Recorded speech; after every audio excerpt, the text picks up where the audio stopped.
প্রমা, বৈঠকে কি কি বিষয় নিয়ে আলোচনা হতে পারে? আসিফ, এই মুহূর্তে আমি আছি রাষ্ট্রীয় ঐতিহ্য ভবন পদ্মায় এবং আমরা জানি যে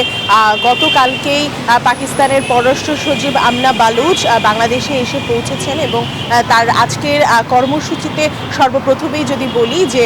তার আজকের কর্মসূচিতে কিন্তু এফওসির যে বৈঠকটি দীর্ঘ 15 বছর পরে, এর আগে এই বৈঠকটি হয়েছিল পাকিস্তানে 2010 সালে এবং আজকে 15 বছর পরে এই বৈঠকটি বাংলাদেশে অনুষ্ঠিত হচ্ছে এবং এই বৈঠকে বাংলাদেশের পক্ষ থেকে প্রতিনিধিত্ব করছেন বাংলাদেশের পররাষ্ট্র সচিব জসিমউদ্দিন এবং যেহেতু আমরা জানি যে 10টার সময় এই বৈঠকটি শুরু হওয়ার কথা, এফওসি বৈঠক, সেটি একটু বিলম্বিত হয়েছে এবং এই বৈঠকটি 10:15টার দিকে শুরু হয়েছে। আমরা পাকিস্তানের গাড়িবহরকে ঢুকতে দেখেছি এবং তার পাশাপাশি আরেকটি বিষয় জানিয়ে রাখতে চাই যে গতকালকে তিনি পাকিস্তানের পররাষ্ট্র সচিব আসার পরপরই তিনি এখানকার অ্যাম্বাসির যে লোকজন আছেন, অ্যাম্বাসির কর্মকর্তা যারা আছেন তাদের সাথে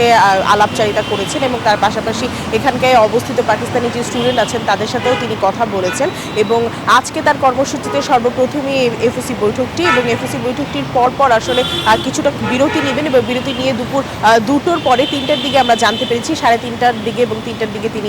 একই সাথে বৈঠক করবেন বাংলাদেশের প্রধান উপদেষ্টা এবং পররাষ্ট্র উপদেষ্টার সাথেও বৈঠক করতে তিনি যাবেন, সাক্ষাৎ করতে যাবেন, আমাদের পররাষ্ট্র মন্ত্রণালয়ে যাবেন আমরা যতদূর জানি এবং এই মুহূর্তে আসলে এফওসির বৈঠকে বাংলাদেশের সাথে পাকিস্তানের যে বাণিজ্যিক সম্পর্ক আছে তার পাশাপাশি নতুন সম্ভাবনার যে দিকগুলো আছে সেই বিষয়গুলো নিয়ে আলোচনা হবে বলে আমরা শুনতে পেরেছি। এই ছিল আমার হাতে পাওয়া রাষ্ট্রীয় অতিথি ভবন পদ্মার সামনে থেকে পাকিস্তানের পররাষ্ট্র সচিব এবং বাংলাদেশের পররাষ্ট্র সচিবের এফওসি বৈঠকের সর্বশেষ খবরাখবর। আসিফ, বান্ডেল থাকলে প্রতি সেনমানিতে টাকা বাঁচবে। বিকাশ সেনমানি বান্ডিল কিনে জিতুন প্রতি লেনদেনে।